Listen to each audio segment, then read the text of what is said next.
ओम उच्चारण के लिए लंबी गहरी श्वास भरें। ओ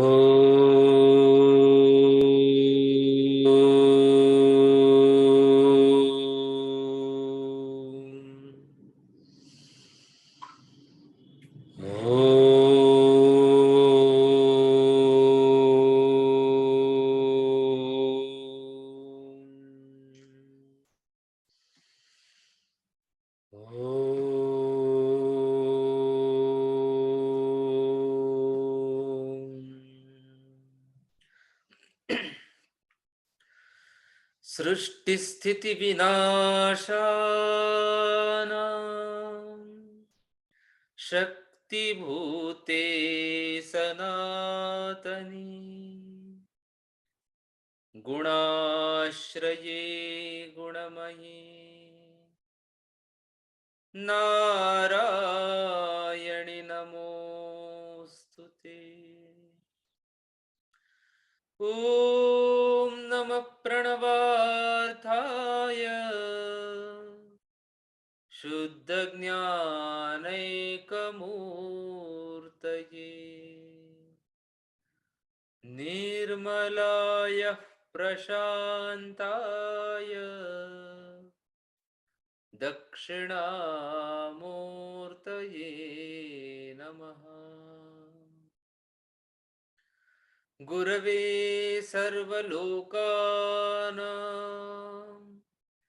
भिषजे भवरोगिणां निधये सर्वविद्यानां दक्षिणामूर्तये नमः। नमस्तस्मै गणेशाय ब्रह्मविद्याप्रदायिने यस्यागस्त्यायते नाम विघ्नसागरशोषणे।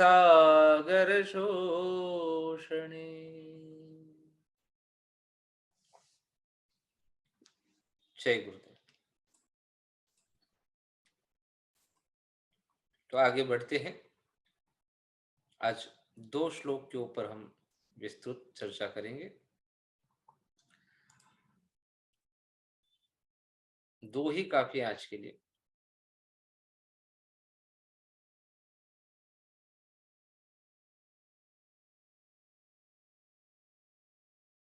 सेवेंटी 74। जीवन को जीवन योग्य बनाने वाले 2 प्रधान जीव लक्षण हैं। एक है प्रेम और करुणा। यदि प्रेम नहीं है और करुणा नहीं है, वो जीवन ही नहीं है, असुरी शक्ति हो गई। और मनुष्य जीवन तो इस 2 लक्षण से ही चलता है, प्रेम और करुणा। अलग अलग प्राणियों को अनुराग और आत्मीयता के सूत्र में बांधने वाली ये दोनों मंगलमय भावनाएं मानव जीवन की कल्याणकारी मूल चेतना की सहज अभिव्यंजनाएं हैं। व्यस्त को समस्त और व्यक्ति को सशक्त बनाने वाली इसी मूल शक्ति में परमेश्वरी प्रकट होती है।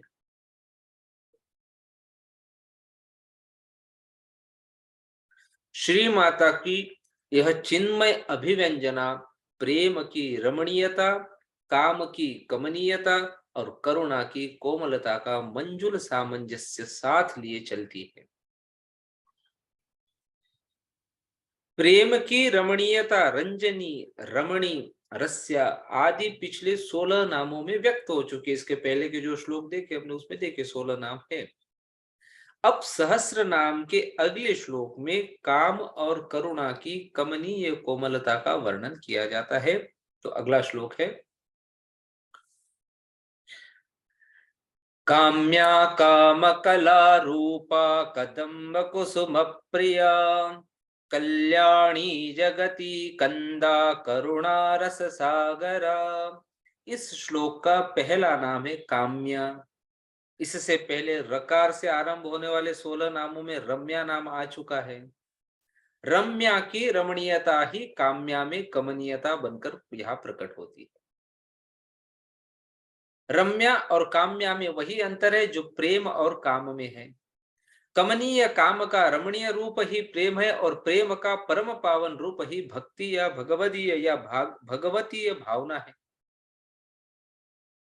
मानव मन की मधुर प्राकृतिक भावना ही पहले काम का रूप धारण करती है, फिर प्रेम में परिणत हो जाती है और अंत में आत्म सायुज्य की अनुभूति में चरितार्थ बन जाती है। इसलिए संसार की समस्त चेतना के मूल में काम कला ही काम करती है, जिसकी अधिष्ठात्री देवी को यहाँ पर काम्या कहा गया है। कामना किसी भी वस्तु की हो सकती है। उदात्त कामना मनुष्य को ऊपर उठाती है और निकृष्ट कामना उसको नीचे गिरा देती है। मानव मन की पावनता की कसौटी उसकी कामना की भाव भूमिका है। आप लोका समस्ता सुखिनो भवन्तु की कामना करते हैं या सिर्फ अपने सुख की भावना करते हैं, इसके ऊपर ये कसौटी है कि आपका मन कितना पावन है। संसार में साधारण प्राणी धन दौलत वस्तु वाहन आदि की कामना करते हैं, लेकिन उसको पता नहीं चलता कि ये सब क्षण भंगुर है और जीवन के शाश्वत आनंद से आदमी को दूर करने वाले हैं। जो सुख उपभोग के बाद भोगी के तेज को क्षीण बना देता है, वह सुख का छद्म वेश धारण कर शरीरधारी को धोखा देने आया हुआ दुख ही है। इसीलिए विवेकशील प्राणी विवेकशील मनुष्य को उस अविकल आनंद की खोज करनी चाहिए और उसे प्राप्त करने के लिए सतत प्रयास करना चाहिए, जिसकी अनुभूति आनंद की मात्रा को बढ़ाती है, घटाती नहीं। वही सच्चा आनंद है। इसी सच्चिदानंद की ओर ले जाने वाली इच्छा शक्ति परमेश्वरी की कृपा से प्राप्त होती है, इसीलिए उनको काम्या कहा गया है। पहला नाम। काम कला का मूल रूप इसी काम्या में पाया जाता है। संसार में जो भी कामना की जाती है या की जा सकती है, वह सामान्य कामना है, जिसके पीछे परम रमणीय और कमनीय भावना के रूप में परमेश्वरी की पावन भावना छिपी हुई है। इस परिष्कृत इस शुद्ध कामना की उदात्त भाव भूमिका पर पहुंचने के बाद संसार में कामना योग्य अर्थात चाहने योग्य या पाने योग्य और कोई वस्तु रह नहीं जाती है। कामना और काम कला के मूल उद्गम का जब पता चलता है, तो काम कला वासना से मुक्त होकर उपासना का रूप धारण करती है। यही धर्म सम्मत काम लालसा शुद्ध सात्विक होने के कारण लोक कल्याण की भावना को आगे बढ़ाती है। तो वैयक्तिक सुख संतोष तक सीमित काम वासना अधिक से अधिक भव्य बन सकती है, पर उसको दिव्यता प्रदान करने वाली क्षमता केवल काम कला की विराट परिकल्पना से ही प्राप्त हो सकती है। यही बात सौंदर्य प्रेम और आनंद के संबंध में भी सही है। मानव जीवन की ये तीनों मंगलमय विभूतियां सीमित रूप में क्षण भंगुर होती है और असीम बनकर अखंड आनंद की कुंजियां बन जाती है। सकल चराचर सृष्टि में सौंदर्य है, उसकी पराकाष्ठा सृष्टिकर्त्री परमेश्वरी में पाई जाती है। इसी प्रकार संसार में जो भी काम कला कामियों और कामिनियों में पाई जाती है, उसका कमनीय और कोमल रूप कामेश्वरी में पाया जाता है। कदम्ब के फूल कामेश्वरी को अच्छे लगते हैं। अब ये कदम्ब के फूल बड़े विशेष है। कदम्ब के फूलों के बारे में थोड़ा आप समझिए।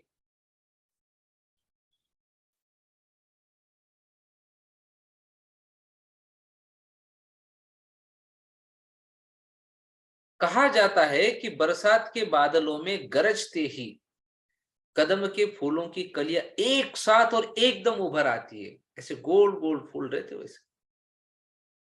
बादलों की रसभरी पुकार सुनकर खिल उठना, वह भी एक साथ सार्वजनीन चेतना का परिचायक है। सूर्य का प्रकाश एक साथ सारे अंतरिक्ष को और धरती को आलोकित करता है। इसी प्रकार बरसात का पानी धरती के कण कण को रसाप्लावित कर देता है, चाहे वह पहाड़ी प्रांत हो या उपजाऊ खेत हो, शहरी इलाका हो या निर्जन रेगिस्तान हो, कदम के फूलों में भी इसी प्रकार की सामासिक भावना है जो परमेश्वरी को शायद अच्छी लगती है। कदम के फूलों से निकलने वाली हवा बहुत सुहावनी होती है और मलयाचल की मादकता से भी अधिक मोहक लगती है, लेकिन कदम्ब के फूलों से जो फल बनते हैं वे कठोर होते हैं और खाने योग्य नहीं होते। इसलिए कदम्ब की शोभा कुसुमित होने में ही अधिक है।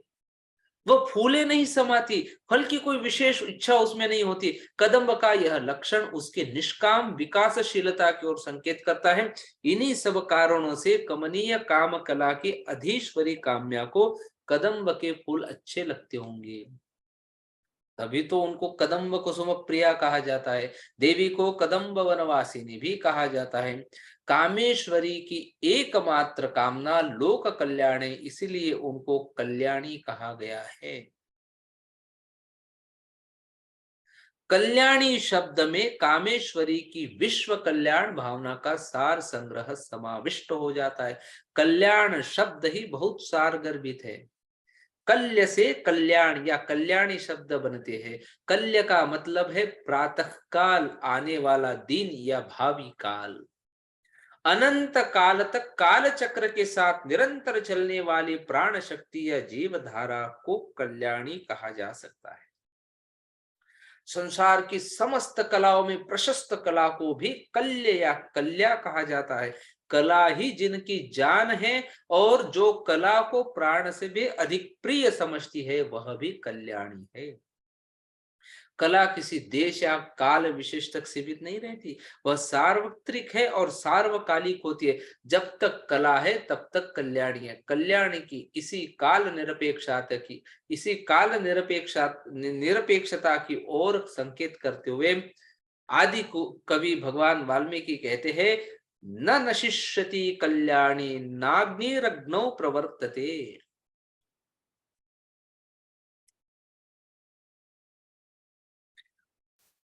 प्रभात कालीन समीर को भी कल्याण कहते हैं, जिसमें प्राण शक्ति प्राकृतिक रूप में प्रकट होती है।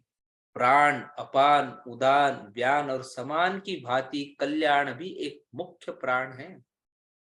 इसी मुख्य प्राण को प्राणियों के 5 भौतिक शरीर में संचालित करने वाली मूल शक्ति को यहाँ कल्याणी का नाम दिया गया है। संसार के संचालन का मूल आधार होने के कारण इसी प्राण शक्ति को जगती कंदा कहा गया है। जगत को गतिशील या संवेदनशील बनाने वाली परमेश्वरी करुणा की अक्षय निधि है। संसार के कण कण में उनकी समवेदना मुखरित होती है। इस विशाल विश्व के प्रत्येक प्राणी के कल्याण की व्यवस्था करने का भार वह अपने ऊपर लेती है।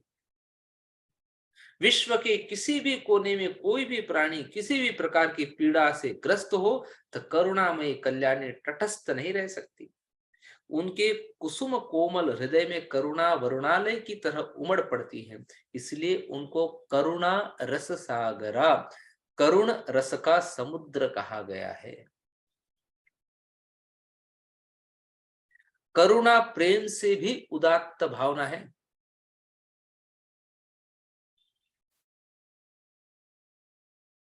अब 2 शब्द है दया और करुणा, इसका फर्क थोड़ा सा समझ लीजिए। दया करने के लिए हमेशा दूसरा चाहिए। आप दया किसके ऊपर करेंगे? कोई और तो चाहिए आगे, उसी के ऊपर दया करेंगे। या आप अपने ऊपर दया करेंगे, माने आपके शरीर को आपने तकलीफ नहीं दे रहे, परेशान नहीं, वो दया है। पर दूसरा तो हो गया। लेकिन करुणा जो है वो हमारा स्वभाव हो सकता है, हमारा अस्तित्व करुणा हो सकता है।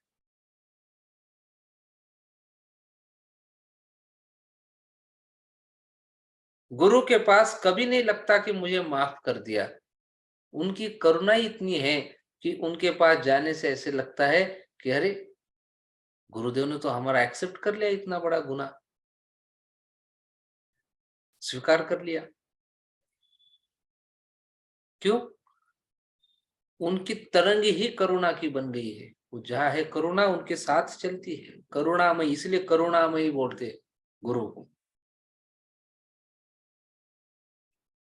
दया करते नहीं है वो, करुणामयी है। करुणा ही इतनी है कि दया का कोई वह कोई मौका ही नहीं है गुरु के पास। वो गलत मानेंगे ही नहीं आपको। जब गलत ही नहीं मानेंगे, कहां से दया करेंगे? गुनाहगार मानेंगे तभी तो दया करेंगे आप। जब गुनाहगार है ही नहीं उनके नजर में कोई, तो फिर करुणा ही करुणा है। तो करुणा जो ये शब्द है, ये प्रेम से भी उदात्त भावना है। प्रेम में प्रत्यक्ष या परोक्ष रूप से प्रतिफल की भावना निहित होती है, लेकिन करुणा में दीन की दयनीयता को देखकर सहृदय के मन में संवेदना की भावना अनायास और अहेतुक उभर आती है। प्रेम में अनुराग की मात्रा दोनों में समान रूप से होती है, जबकि करुणा में एक व्यक्ति सहारा बनता है, एक व्यक्ति सहारा देता है और दूसरा लेता है। इसीलिए करुणामयी देवी प्रत्येक प्राणी के हृदय में करुणा का बीज बोती है, ताकि धरती का जीवन सुखमय, शांतिपूर्ण और संतुलित चलता रहे। अगर संसार में प्रेम और करुणा का प्रसार नहीं होता, तो जीवन जीने योग्य नहीं रहता।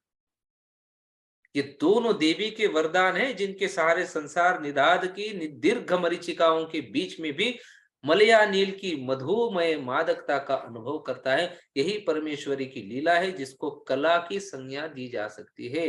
कलावती की इसी कला का कोमल कांत पदावली में सहस्त्र नाम का अगला श्लोक वर्णन करता है, श्लोक नंबर 74।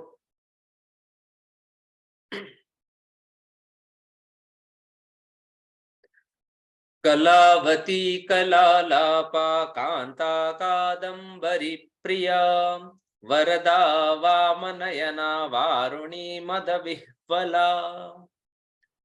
कला में सृष्टि, स्थिति और लय तीनों सम्मिलित होते हैं। कलाकार अपनी सारी चेतना का सार लगाकर एकदम नई चीज संसार को देता है और उसी के भरोसे जीता है और उसी में अपने को अर्पित कर देता है। जीवन भी एक कला है, इसलिए तो जीवन जीने की कला गुरुदेव सिखा रहे हैं। जीवन भी एक कला है। प्रत्येक जीवित प्राणी अपने प्रतिरूप को पैदा कर देता है, उसका पालन पोषण करता है और उसी के सतत प्रसार के लिए अपने को न्योछावर कर देता है। संसार में जितनी कलाओं का प्रचलन है, सबके पीछे कार्ययित्री प्रतिभा या कुछ कर दिखाने की इच्छा या कामना काम करती है। यह प्रेरणा परमेश्वरी की ही देन है। इसीलिए संसार की समस्त कलाओं की अधिष्ठात्री देवी को कलावती कहा गया है। काम कला भी उन्हीं की विलासिता को व्यक्त करती है। वास्तव में काम शब्द क, अ और म तीन अक्षरों से निष्पन्न होता है। काम, क, अ और म। क माने ब्रह्मा या सृष्टिकर्ता का प्रतीक है, अ विष्णु या विश्व के पालक का द्योतक है और म लयकर्ता महेश्वर का प्रतीक है। इस प्रकार काम शब्द में सृष्टि, स्थिति और लय का समावेश है, जो कि कला का भी लक्षण है। श्री विद्या में काम कला शब्द का विशेष महत्व है और इसके पीछे आध्यात्मिक रहस्य छिपा हुआ है।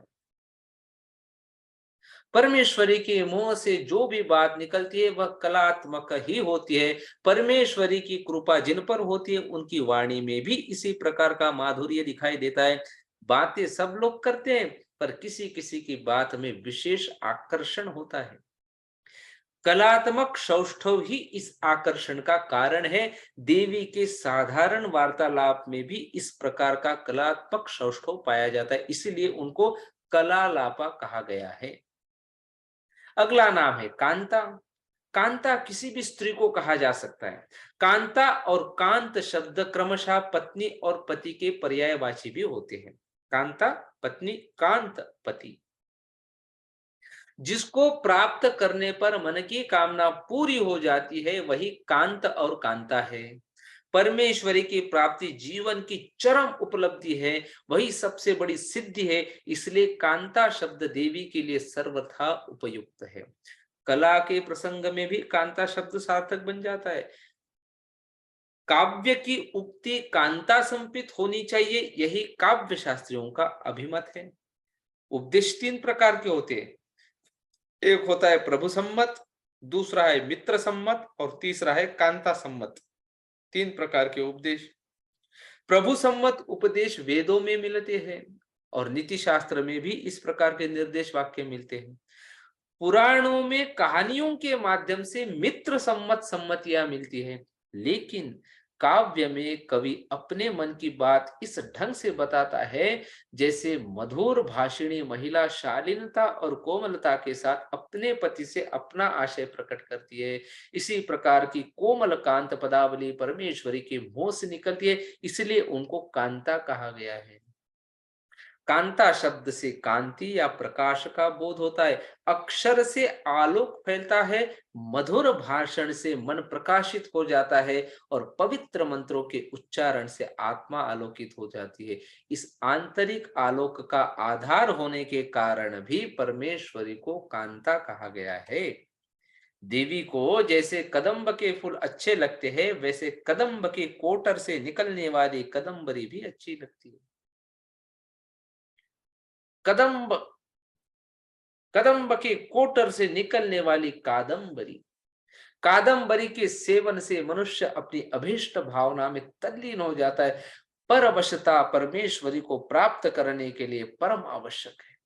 काव्य का आनंद भी उन्हीं सहृदयों को मिलता है जिनका हृदय भावना लोक में पहुंचकर पार्थिव जगत की सब बातें भूल सकता है। इसी को काव्य शास्त्र की परिभाषा में सद्यः परनिवृत्ति कहा जाता है।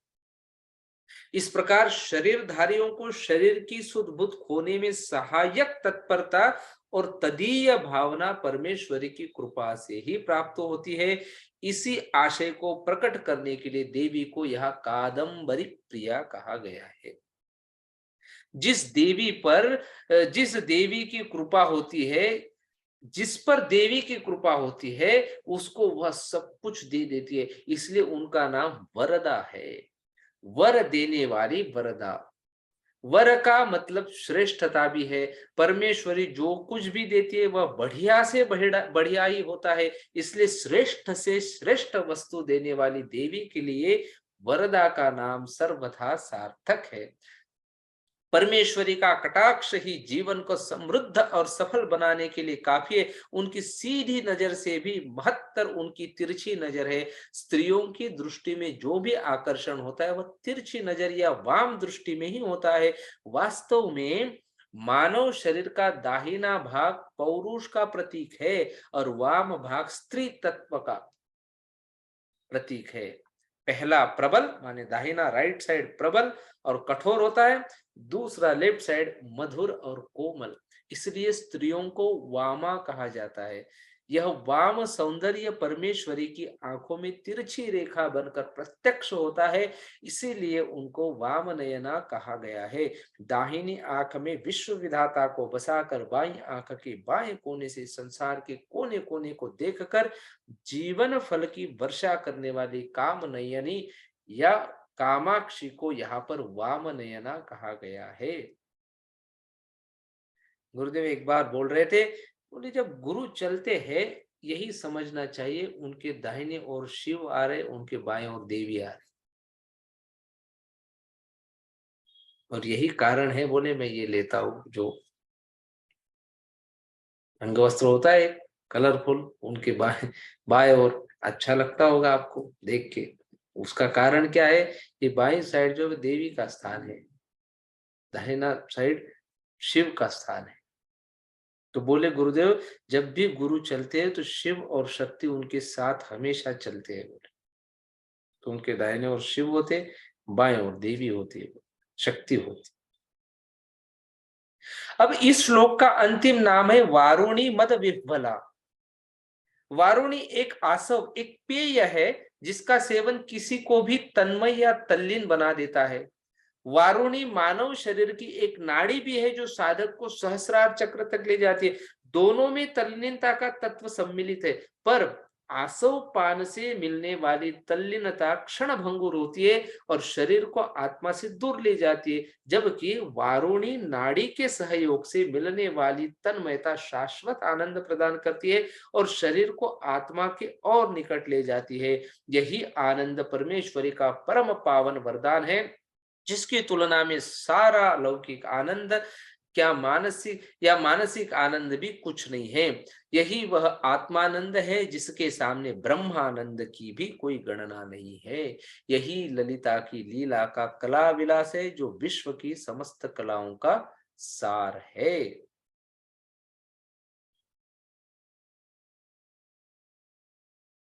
आज के लिए इतना काफी है। दो श्लोक।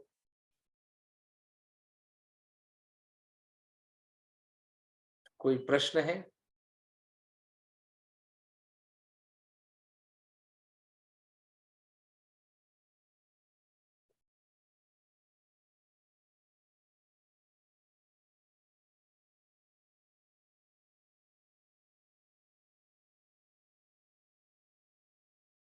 कोई प्रश्न है इससे संबंधित? चैट बॉक्स में डाल सकते हैं, हमको दिखता है।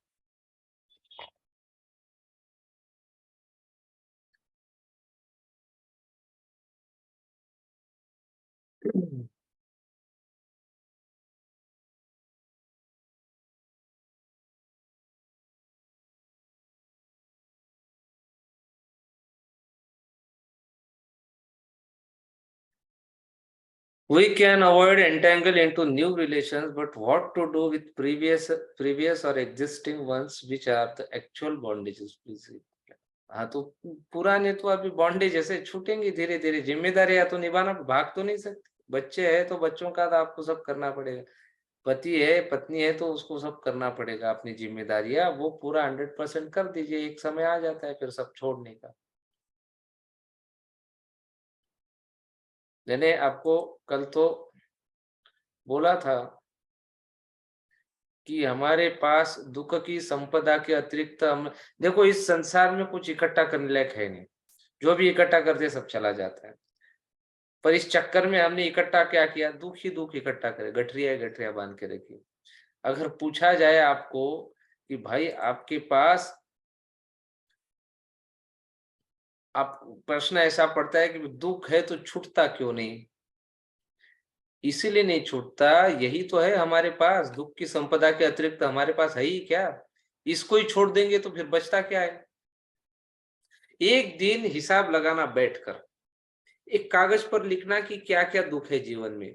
कंजूसी मत करना, सारी फेहरिस्त लिख डालना और फिर सोचना कि ये सब छूट जाए तो मेरे पास क्या बचता है। आप एकदम घबरा जाओगे, क्योंकि इसके अतिरिक्त तो आपके पास कुछ भी नहीं बचेगा, कुछ था ही नहीं। यही चिंताएं, यही विषाद, यही फिक्रे, यही स्मृतियां, यही कामनाएं, यही वासनाएं, यही सपने, इनके अतिरिक्त है ही क्या आपके पास? यही आपाधापी, यही रोज रोज का संघर्ष, इसके अतिरिक्त आपके पास है ही क्या? आपको पता है छुट्टी का दिन मुश्किल से कटता कटते नहीं है, कटते कटता नहीं है।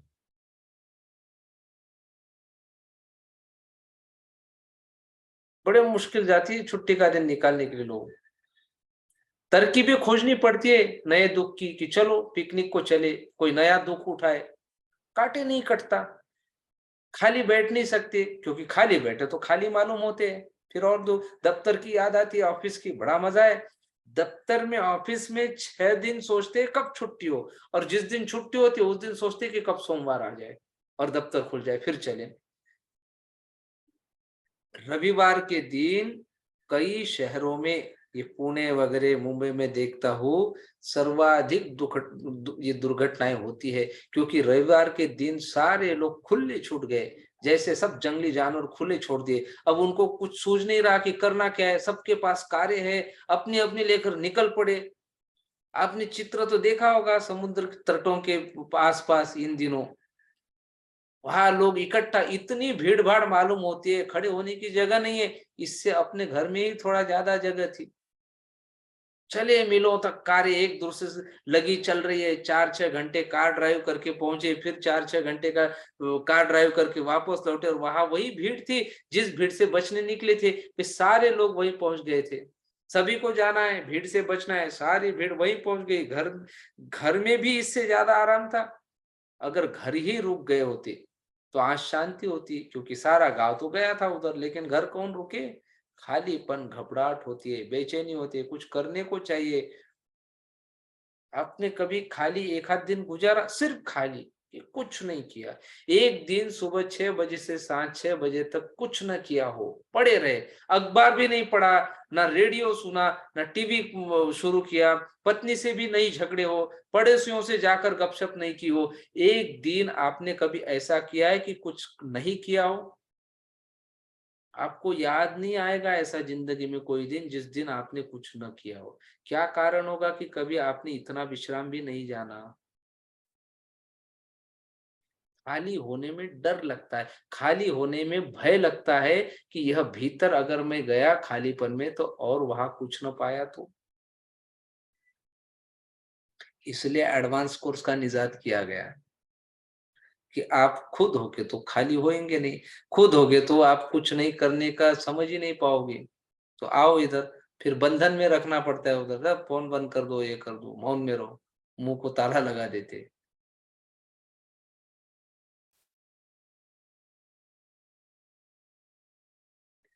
मुल्ला नसरुद्दीन एक बार ट्रेन में सफर कर रहा था, तो टिकट कलेक्टर आया, टिकट पूछी। मुल्ला बहुत सी खिसे बना रखा है, कमीज में भी, कोट में भी, अचकन में भी, सब में कई खिसे, और उनमें चीजें भरी रखता है। एक खिसा उल्टा, दूसरा खिसा उल्टा इधर, मगर एक कोट के खिसे सारे उसमें, सब एक भी छोड़ा नहीं खिसा। पर कोट का एक खिसा है, उसको छू नहीं रहा था वो। सब में देख लिया, टिकट नहीं मिल रहा है, बार बार हाथ डाल डाल के वो कपड़ा बाहर निकाल निकाल के सब पहन के इधर उधर। आखिर उस टिकट कलेक्टर ने कहा कि महानुभाव, आप इस खिसे को नहीं देख रहे कोट के? उसने कहा उसको नहीं देख सकता, अगर उसमें ना मिली तो फिर मारे गए। वही तो एक आशा है कि शायद वहां हो। उस खिसी की तो बात ही मत उठाना। फिर अपने दूसरे खिसों में टटोलने लगा। ऐसा ही है हमारा भी जीवन। हम बाहर टटोलते रहते हैं क्योंकि हम डरते हैं कि अगर भीतर खोजा वहां भी ना पाया, फिर क्या होगा? फिर गए काम से। इसलिए आदमी बाहर दौड़ता है, खूब दौड़ धूप करता है। मोह, मोह यानी बाहर बाहर बाहर, व्यस्तता अर्थात बाहर। अब व्यस्त हुए, खाली हुए, विराम आया तो भीतर जाना पड़ेगा, और तो जाने को कोई जगह नहीं बचती। बाहर से ऊर्जा उलझी थी, सुलझ गई तो कहाँ जाएगी? लौटेगी अपने घर पर। जैसे पंछी उड़ा उड़ा और थक गया तो लौट आता है अपने घोंसले में। ऐसे ही हम अगर बाहर कोई उलझन नहीं पाएंगे तो कहाँ जाएंगे? लौट आएंगे अपने घोंसले में। और डर लगता है कि वहां अगर सन्नाटा हुआ, वहां अगर कोई ना मिला, अगर वहां कुछ भी ना हुआ, क्योंकि आदत है ना, सोशल, सामाजिक प्राणी है मनुष्य। सुनते हैं कि वहां परमात्मा का व्यास है, वास है, भीतर जरूर होगा। मानते हैं कि होगा, मगर देखते नहीं। अगर ना हुआ तो? सुना तो है बचपन से, भाई परमेश्वर आपके भीतर बसा है, आपके भीतर है, मानते भी है, मगर देखते नहीं कोई। क्यों? भाई ढूंढने के बाद अगर नहीं हुआ तो? सुनते हैं वहां परम आनंद की वर्षा हो रही है, सुनते हैं, मगर देखा नहीं कभी। क्योंकि देखा और अगर नहीं हुआ तो फिर तो जीवन बिल्कुल ही निराश हो जाएगा। बाहर तो है ही नहीं, और अब भीतर भी नहीं है, फिर तो जीने का कारण ही क्या हो जाएगा? फिर तो आत्मघात के सिवा कुछ भी नहीं सूझेगा। इस घबराहट से आदमी उलझा रहता है। पुराने मोह कट जाते हैं, नए मोह बना लेता है। आप पूछ रहे हैं ना पुराने कैसे काटे? रहने दीजिए उसको, वो कट जाएंगे अपने आप पुराने काटने के लिए गए, फिर नए फिर बनेंगे आपके। पुराने मोह कट जाते, नए मोह बना लेते। पुरानी झंझटें छूट जाती है, नए झंझटें बना लेता है। पुरानी खत्म ही नहीं हो पाती, उसके पहले ही नए बीज बो देता है कि कहीं ऐसा ना हो कि कुछ ऐसी घड़ी आ जाए कि खाली छूट जाओ। पुरानी झंझट खत्म नहीं है, नहीं है, अब क्या करूं? और आश्चर्य, आपको होगा ये जानकर कि जो इस भीतर की शून्यता को जानता है वही सुख को जानता है। और तो सब दुख ही दुख है, जो इस शून्य होने को राजी है वही पूर्ण हो पाता है, और तो सब खाली के खाली रह जाते हैं। यह हमें बड़ा उल्टा लगेगा। जो खाली होने को राजी है वह भर जाता है, और जो खाली होने को राजी नहीं वह सदा के लिए खाली रह जाता है। जीसस का एक वाक्य है, धन्य है वे लोग जो खो के, क्योंकि जिन्होंने खोया उन्होंने पाया, और जिन्होंने बचाया उन्होंने सब गंवाया। इसलिए आप दुख नहीं छोड़ते। कुछ तो है मुट्ठी में, दुख ही सही, मुट्ठी तो बंधी है, भांति तो भी वो भ्रांति तो बनी है।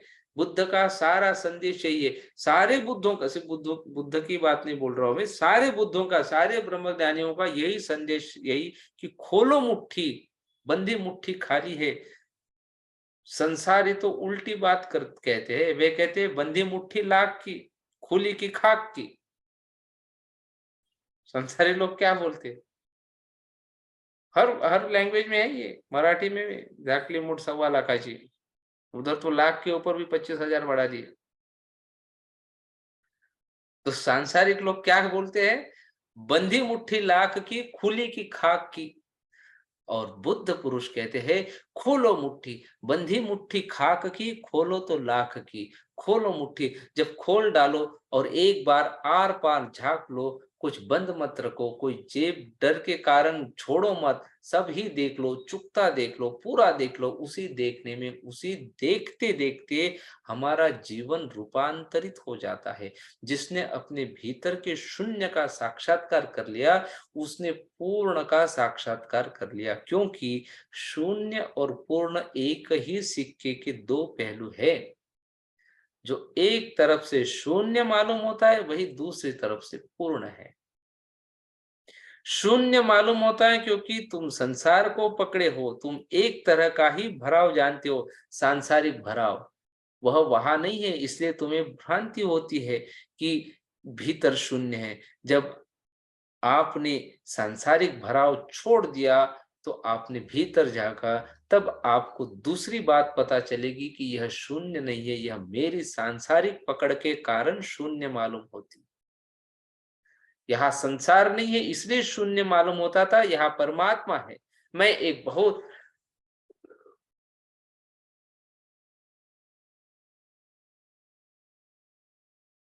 घर में गया था, एक बहुत बड़ा घर था, बहुत अमीर थे, और दुनिया भर का सामान था उनके यहाँ, दुनिया भर का सामान, और सारा कमरे में भर के रखा था। एक से बढ़कर एक चीजें थी। और दिखाया कमरा, बोले आपके लिए। मैंने बोला ये कमरा कमरे जैसा तो लग नहीं रहा। चीजें एक से बढ़कर एक थी, पर कमरा, मैंने कमरा किसको बोलते हैं जो खाली हो। कमरा कमरा कब बनता है? जब वो खाली हो।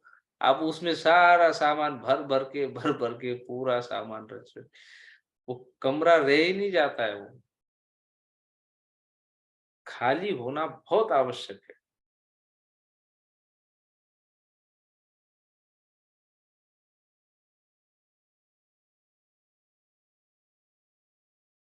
वो बोले कृपा कीजिए, मैं मुझे थोड़ी देर दे दीजिए, बोले मैं यहाँ से सारी चीजें हटवा देता हूँ। लेकिन देखो, बोले कमरा खाली हो जाएगा, बोले फिर। तो मैंने कहा कमरा खाली नहीं हो जाएगा, कमरा कमरा हो जाएगा। अभी यह कमरा है ही नहीं, अभी यहाँ से चलना भी पड़ता है तो संभल कर निकलना पड़ता है। ये कोई कमरा है? इसमें स्थान ही नहीं है, इसमें रहने की जगह ही नहीं है, इसमें अवकाश ही नहीं है। कमरे का तो मतलब होता है जहाँ अवकाश हो, जहाँ रहने की जगह हो, जहाँ रहा जा सके। कमरे का मतलब होता है जहाँ रहा जा सके। यहाँ तो रह ही नहीं सकता कोई, यहाँ रिक्तता तो बिल्कुल नहीं है, और रिक्तता के बिना कैसे रहोगे? रिक्तता में ही रहा जाता है। इस संसार में कीमत ही रिक्तता की है। आप कोई चाय के लिए कप खरीदने के लिए गए मार्केट में, अब वो कप खाली तो चाहिए। वो अगर पूरे पैक है, अंदर से भरा हुआ सामान, वो कप खरीद के क्या फायदा? कैसे चाय पियेंगे आप? समझ रहे? आपने जो पैसा दिया वो कब का नहीं दिया, उसके अंदर की जो खाली जगह थी उसका पैसा दिया। आप घर खरीदते हैं तो पैसा किसका देते हैं, वो अंदर की खाली जगह, स्पेस सबसे कीमती है इस संसार में, खाली जगह। वो खाली जगह रहेगी, नहीं तो अंदर ही सारा ईंटे-वींटे भर के पैक कर दिया कोई घर, वो थोड़ी ना खरीदेंगे कोई। खाली जगह को खरीदते। रिक्तता में ही रहा जाता है, इसलिए तो सारा अस्तित्व आकाश में रहता है, क्योंकि आकाश यानी शून्य, आकाश यानी अवकाश, जगह देता है। पृथ्वी हो, चंद्रमा हो, तारे हो, सूर्य हो, लोग हो, वृक्ष हो, सबको जगह देता है। आकाश शून्य नहीं है, आकाश पूर्ण है, लेकिन उसकी पूर्णता और ढंग की है।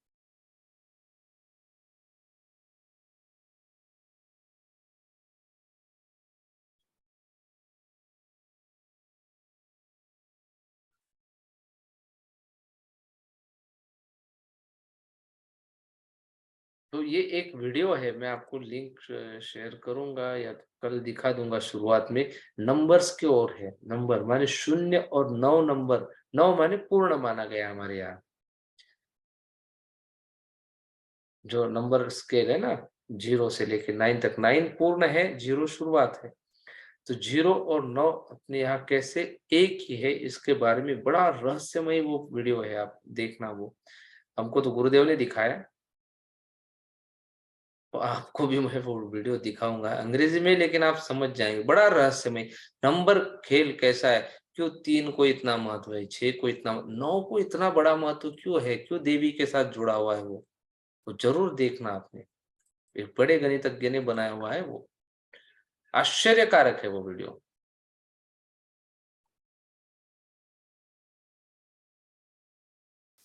खाली होना बहुत आवश्यक, खाली ही पूर्ण है। खाली में रहने का एक अलग रस है, भरे हुए कमरे से, तो वहाँ जगह है। जब जगह होती है तब वो कमरा भरा पूरा है, कमरेपन से, स्थान से भरा है, आकाश से भरा है, मगर ये और ढंग का भराव है। फर्नीचर से भरना एक भरना है, आकाश से भरना दूसरा भरना है।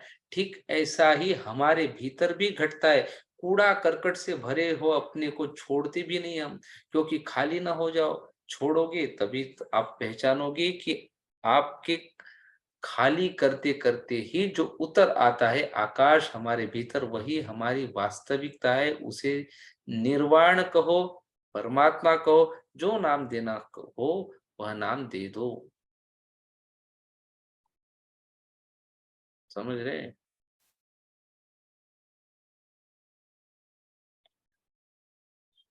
इतना काफ़ी है। मोह ज़्यादा बनाना नहीं, नहीं। पुराने हैं, उसको ही पहले सँभालो ठीक से।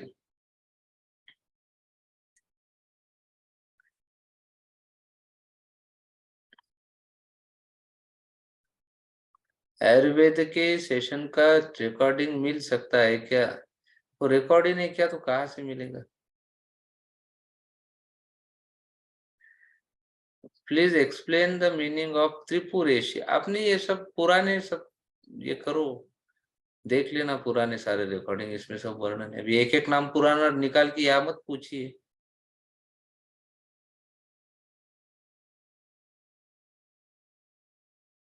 आज के इसमें कुछ है तो पूछिए।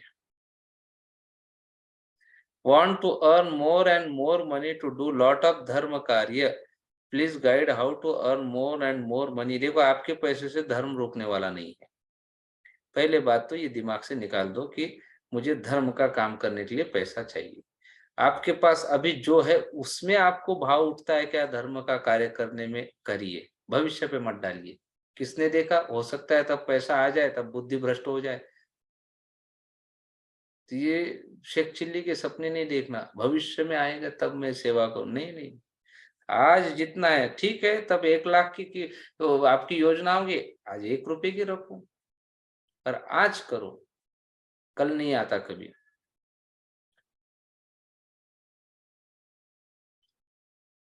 आत्मा को कैसे जाने, गुरुदेव को पूछना।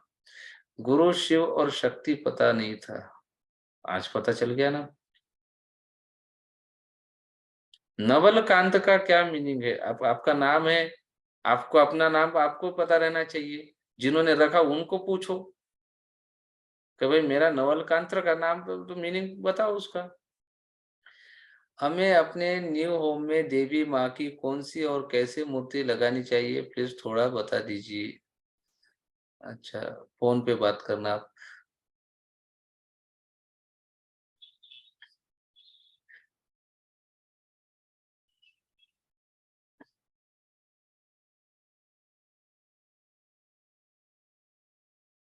आत्मा के ओर जाना मोक्ष है। हाँ, कितनी बार बताएँगे?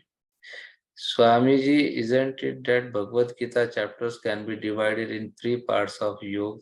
Similarly, for the Adhyayan of Lalita Sahasranam, how can we divide to understand better your स्वाध्याय? धन्यवाद। डिवाइड करने की क्या जरूरत है? गीता तो 18 अध्याय है, 3 पार्ट में भी नहीं है वो। 18 के 18 अध्याय अलग अलग योग है और हर एक अध्याय परिपूर्ण है। गीता को आप स्टेप बाय स्टेप नहीं बोल सकते कि भाई ये अध्याय अभी मुझे समझ गया, अब मैं दूसरे अध्याय पे जाऊंगी, वो समझ गया तो नहीं। हर एक अध्याय बाकी सारे अध्यायों को अपने में समाया हुआ है गीता।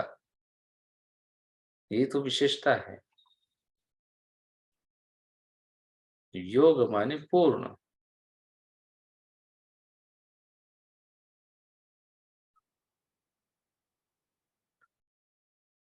आईफोन, आप क्या कहना चाहते हैं? आईफोन किसका नाम है? झूठ के बलबूते पर लिखना है, पूरा लिखो।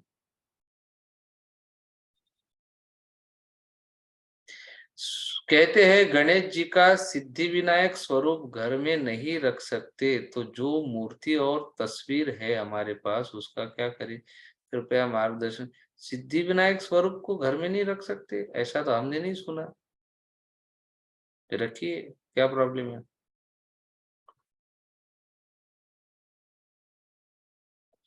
मोक्षदा एकादशी पर कुछ बताएं हमें, क्या क्या करना चाहिए बताएंगे? मोक्षदा एकादशी अभी आए ना, आएगी।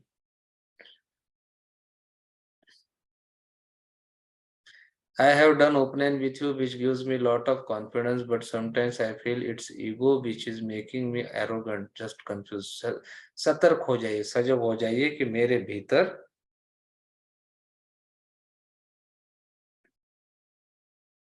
अहंकार नहीं चढ़ना चाहिए। इस उम्र में अकेले बहुत डर लगता है। अकेले कहाँ आया? गुरुदेव है ना, फिर आपने इसका अर्थ आपके पास गुरु नहीं है। जिसको अकेलापन लगता है समझ लेना उसको गुरु को सिर्फ एक ऐसे ही दूसरे लोग 100 लोग जा रहे क्या उनके पास तो होंगे कुछ, हम भी चले इस भाव से गए। अगर सच में आप प्रेम से गए जाते थे उनके पास, प्रेम से उनको अपने जीवन में स्थान देते थे, तो आपके जीवन का अविभाज्य घटक गुरु है। तो आप अकेले हो ही नहीं सकते यदि आपके पास गुरु है तो। अब इसके ऊपर आप सोच लीजिए कि आप गुरु को क्या स्थान दे रहे जीवन में। शून्य होना मतलब आत्मा के ओर जाना होता है। आत्मा की ओर जाना नहीं, आत्मस्थ हो जाना। What is difference between mamta and love? Mamta attachment और लव। ममता माने क्या? अभी इतना बड़ा तो मैंने भाषण दिया कल और आज। मोह। मोह क्या है कि जो है हमारे पास वो मेरे हाथ से छूट ना जाए, ये डर बना रहे, वो मोह है। समझ रहे कि इसके बिना मेरा होगा ही नहीं, ये तो चाहिए चाहिए। वो किसी भी साथ, मोह किसी के भी साथ हो सकता है। आदमी के साथ हो सकता है, स्त्री के साथ, पुरुष के साथ, बच्चे के साथ, बूढ़े के साथ, कुत्ते के साथ, बिल्ली के साथ, किसी वस्तु के साथ, कहीं पे भी हो सकता है मोह। बहुत सतर्क रहना, फिर वो दुख देता है। प्रेम क्या है? प्रेम में अपेक्षा कुछ भी नहीं है। कुछ मेरे पास टीके नहीं टीके, मुझे तो सिर्फ देना है, बस देने का भाव है। पूर्ण सर्वस्व अर्पण करने का भाव है, वो प्रेम है।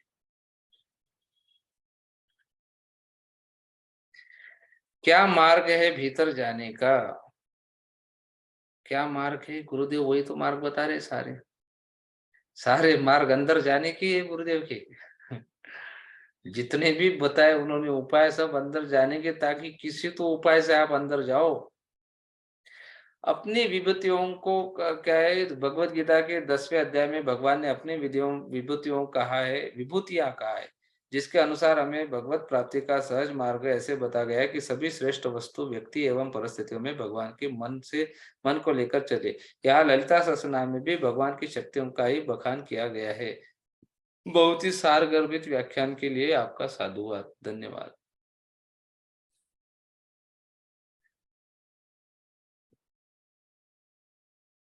Tell the students some important things that will motivate them. पढ़ाई करो, पढ़ाई करो, बाकी कुछ पढ़ा नहीं है। पहले पढ़ाई, पहला धर्म विद्यार्थियों का पढ़ाई करना।